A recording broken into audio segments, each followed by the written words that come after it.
How's the pre-season gone so far? Yeah, it's been good. A little bit of a different pre-season. Obviously, we had to include the fact that we're two separate clubs coming together for the first time. So a lot of it's been learning a little bit about each club, especially as the coach coming in here, just helping to understand each of the different players, what their strengths are, what the weaknesses are, and what I guess what I can bring as a coach within all of that. I think we've got a great bunch of blokes coming together as a group, and that's obviously been the easier part for me. Is bringing two very, very passionate and strong clubs together. Oh, yeah.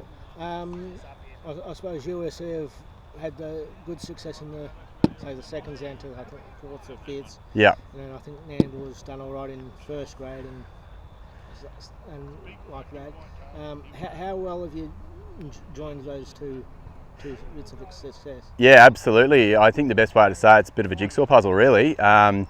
What we lacked in terms of depth from our first grade and below last year at Nambour, we've been provided with huge amounts of depth and talent with the lower grades from USC. So we've almost, without being too cliche, everything's fit like a glove, even all the way through to our juniors as well. So it's really exciting to see the strength in our first grade that we had last year is coming through again. And that's just being bolstered by the talent that we know that USC had from last year with how successful they were in the second grade as well. So yeah, we've got some really good depth this year, and like I said, a good bunch of blokes that are really passionate about their cricket. A few of the USC blokes have had that couple of games worth of first grade last season. So how would they mingle in with the former Turnbull guys? Yeah, absolutely. Like I said, everything's been pretty much seamless in terms of the interactions. Everyone buying into the plan for what we're trying to achieve as a merger, but also as a competitive unit, I think has been really positive. The blokes that are bringing through into the first grade from USC, like you said, a couple of them, have played first grade cricket, whether it's here or interstate. So they're not going to be, it's not going to be foreign to them coming up into first grade and being able to compete as well, and that's what's really exciting.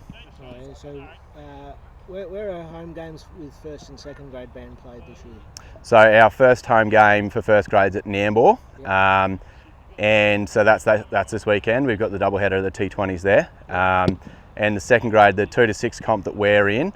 I've got to double check the draw as to where they're starting. So a lot of our focus has been on the pre-season into this week, prepping both the first grade through the sixth grade for the blokes that do want to play in that lower grade comp. We're looking forward to the first game of the season for both of those teams. So once you get past the 2020s, where would the home games be there? Yeah, without sledging the draw too much, a bit interesting to go straight from 2020s into 2 days. Might have been better to go into 1 days, which has been the tactic from the few years that I've looked at it, and that makes a lot more sense. But regardless, come 2 days, I think we start. That's a very good question, actually. I don't know where we start the 2 days. Like I said, we've been focused a lot on the 2020s, and I guess that's a great indicator of how we're really taking it, given that we've got a lot of this work happening in the background. We're probably taking it 1 week at a time and not getting too far ahead of ourselves, which is a very important thing to do. I think given the way the competition is this year, it's going to be a lot stronger, given that we've dropped out 2 of the weaker teams. Naturally, we're going to see a lot of the other teams and the competition's going to strengthen. So, we've got to make sure we're up for it, and I know this group is. So I think you just answered my next question. What do you think of the Palmers on the regional second side dropping out of first grade this year? It was a good idea. Yeah. A very good idea. Look, it kind of disappointed me. Obviously, coming back to the coast cricket for the first time in about 13 years last year, it disappointed me with how weak the competition was, especially with how strong it was when I left. And it just felt like we weren't creating enough opportunities throughout the Sunshine Coast to foster good talent and put it through first grade into Scorchers cricket and really put Sunshine Coast on the map for higher representation honours, which has been a big weakness for the coast. I mean, the last 2 that have represented Queensland have been Sunshine Coast juniors who've gone to another club to get to that vaulted level. So, I think bringing the competition back to 8 gives us a bit of a stronger competition, which naturally is going to improve the overall standard, and in doing so is going to foster a lot more development as we have those young blokes coming through.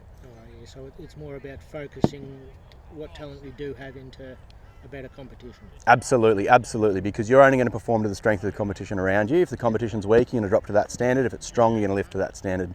And that's my challenge for these boys. And you know, if everyone around the coast playing coast cricket, that should be the challenge, to be the best, not just good enough. Oh, yeah. And expecting plenty of local guys to play scorchers, either first or seconds. Absolutely, absolutely. I think I was talking to Pierce the other day, and the statistics were that I think it was 8 or 9 out of the 11 that played in the grand final last year were Sunshine Coast Juniors. That's a grand final of Premier Cricket. That's not a grand final of first grade cricket. That's Premier Cricket. So that's the best, second best in Queensland essentially. And so to say that we've got a bunch of Sunshine Coast Juniors who are playing at that level and performing on that stage is really promising, and I think we should be excited as a cricket entity as to what we're able to achieve as a region in terms of putting young blokes through into the next level of cricket and really starting to put our name on it. And where are you, what's the expectations for Handball USC this season? Look, I think the biggest thing we've got to acknowledge is there has been a few distractions for us as a merger. The off-season hasn't been sort of uncomplicated, been a lot of preparations, a lot of discussions. There's a lot of things to think about. We're bringing two good groups together. We're going to be competitive, and I'm going to challenge the group to be as competitive as we can be every time we turn up.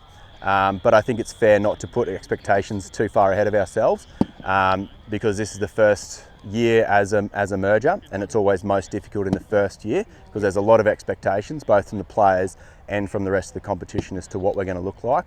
For me, it's about challenging the boys to get better every week, and that naturally is going to come with an increased competition and better performances as well. So I'm expecting us to be pretty competitive this year. Whether that's finals or anything further than that, we'll wait and see. Oh yeah, so at least finals, you reckon? Absolutely, absolutely.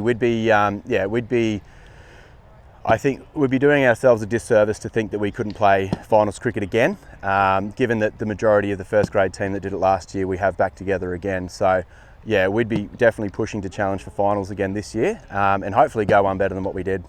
Right. Anything else? No, that's all. Thanks, Batman. Cheers, mate.